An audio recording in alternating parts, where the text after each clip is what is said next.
Looking for an 18-inch chainsaw to clean up your property? Hey guys, Josh with Carl's Mower and Saw, and today we're going to take a look at the STIHL MS 251 and the Husqvarna 445 chainsaw. Both these suckers come in right at about 3 horsepower, weighing around 11 pounds, and running an 18-inch bar and chain. Now we get into the nitty-gritty. We're going to see that the Husqvarna is a 50cc, 2.8 horsepower, 11.2 pounds, topping out at about 9,500 RPMs is where it's making its max power.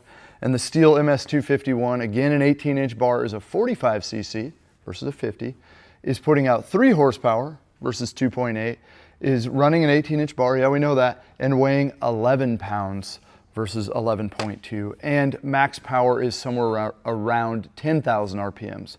So those are the basic differences, but today let's get into a little bit more. We're gonna pop the air filter cover, we're gonna pop the clutch cover, we're gonna dig a little bit deeper to help you in your process of discovering what is the best 18-inch chainsaw for your needs. And there are other brands out there, but really if you're looking to buy a chainsaw, you're gonna buy one of these two saws. They have been around forever, been doing it forever. They have the support network for you, whether it be the parts support, the service support. It's either gonna be a STIHL or a Husqvarna. So here we go. Let's look at today these two chainsaws side by side. And we'll start right here on the side, and we're gonna look at our fuel caps. The STIHL has their hated and loved flip caps. I mean, on every video, I'm gonna have a comment about how much I hate these caps. I don't know why, whatever. So the STIHL, flip up, half turn, pop out on the fuel. Same on the oil, flip up, half turn, pop out. Easy peasy.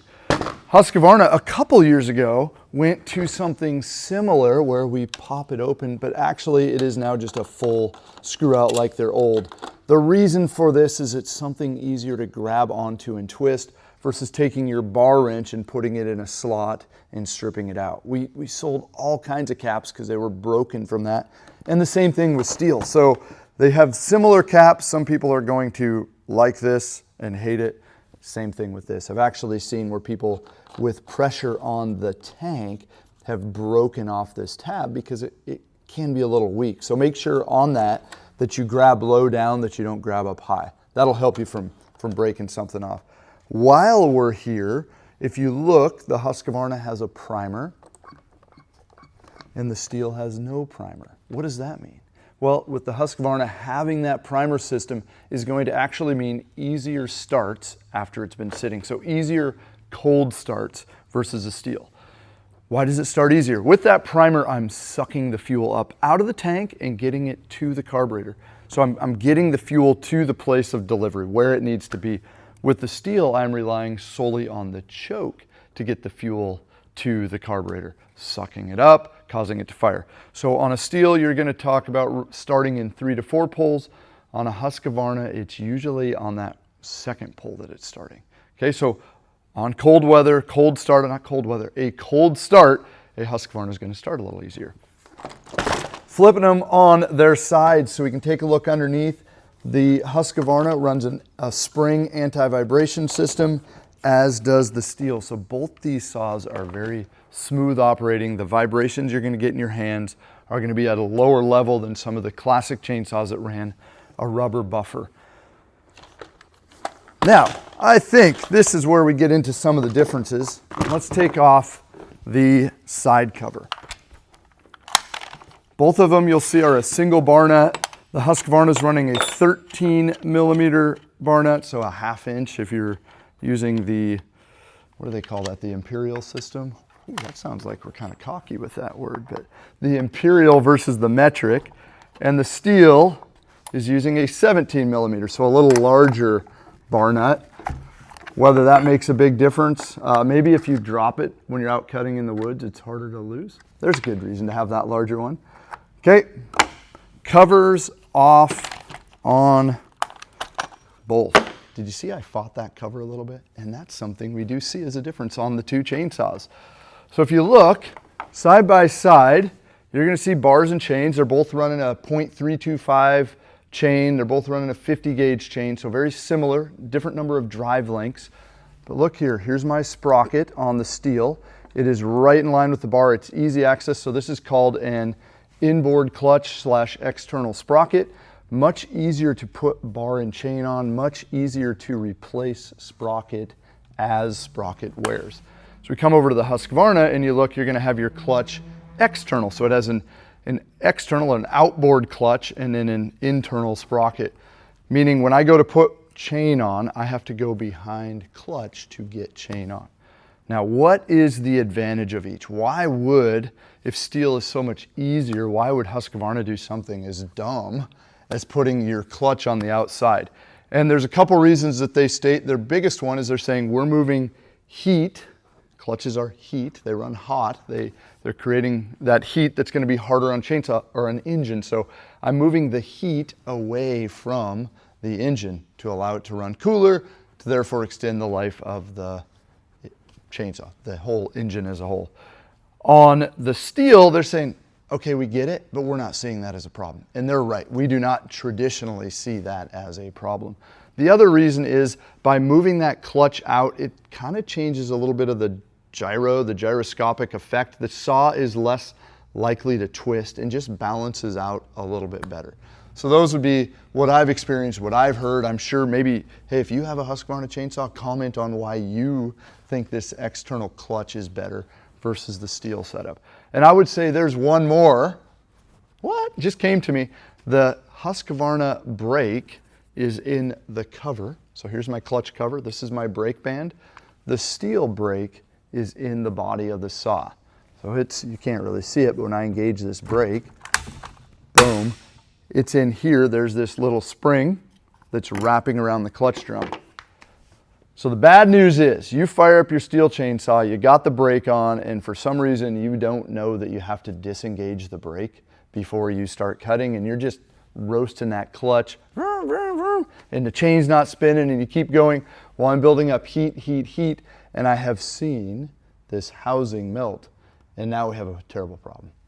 The same thing can happen on a Husqvarna. I can have this cover on, I can have the brake engaged, and I can go to town trying to make this thing spin, it's heating up, and I can screw up this. But this is a much easier thing to replace. So we'll give Husqvarna that, I would say. That's worth looking at.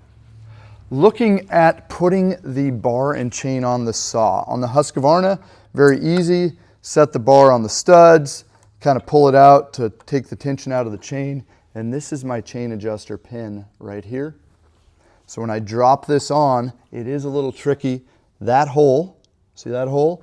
And that pin need to line up. So I'm kind of looking down and going, did I? No, I didn't. So I got to back this off a little bit. So it can be a little bit more of a fight. If I come over to the STIHL, let's pop that out of the way. Let's take the chain off. Bar is going to simply just sit on, and it's going to go on the pin, so the adjuster pin is in the body of the saw. So I think that's way easier. Come, pop the chain around the back of the sprocket, roll it out the front of the saw. I should have relieved a little tension on it, but there we go. STIHL bar and chain on. So I'm going to give the win on the installation of bar and chain to the STIHL, but there's advantages both ways. Let's take a look now at the top of the chainsaw. So what saw did you grow up with? Did you grow up using a Husqvarna or a STIHL, or was it something else? And that's usually what we see at Carl's when people come in to buy a chainsaw. It's like, what am I used to? What did I grow up with? I'm not going to take someone who's a Honda fan and convert them to a Toyota, or a Ford fan and convert them to a Chevy person, right? So I'm always cognizant of that and aware of that. Okay, pop it up here. Let's take a look at the tops of the saws. Okay, I mean, we're not going to tell a lot when we look at the top of the cylinder here, but we can see the air filter. There's some uniqueness to the air filter. STIHL's got a nice cylindrical air filter twist. Off it comes. It's got a good rubber seal right here that's going to seal around the base of the air filter. On. Similar material to the Husqvarna. I take this wire, I pull it back, off pops the filter. Now there is no rubber seal around here, okay? Seal's up tight, but I'd say the STIHL's gonna have a little bit better seal. I'd say filtering capacity a little bit more out of the STIHL. Both of these have a, Husqvarna termed the phrase air injection system, and they came out with that air injection technology 30 plus, nearly 40 years ago, that all of the burning air, all of the air that's coming over the air filter is initially channeled over the flywheel and then shot up into this air box chamber. So it's really pre-cleaned, roughly 90% cleaner air getting to the filter.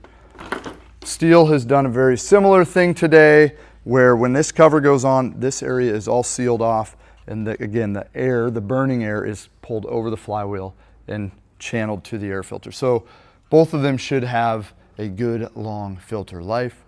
Husqvarna wins on the ease of getting to air filter, right? 3 tabs, pop it off. STIHL requires screws, so it's going to take me 30 seconds versus 10 seconds. So a little easier on the Husqvarna to get to the air filter versus the STIHL.